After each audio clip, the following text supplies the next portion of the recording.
Hi everyone, Cari here. So I know I dropped off the ends of the earth for a while, but I wanted to give you guys a quick video just to explain what's been going on in my life. So I bought my first house on a bit of land in rural Alberta, and basically for the last month and a half, 2 months, I've been moving and going through the whole house buying process.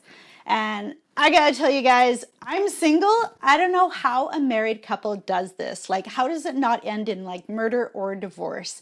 This was insane. Like the stress between putting in the offer and getting all the paperwork ready and all that. It was so crazy.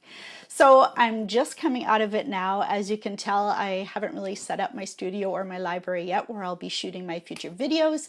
But I wanted to let you guys know that I haven't died, and I still plan on making more videos. I just unfortunately had just way too much stuff on my plate to do some more videos for you guys. But I do have two big announcements that'll be coming soon, so look for that in the next 2 weeks or so. In the meantime, yeah, I got nothing for you. I just wanted to let you guys know I am still making videos. I just had to take a break.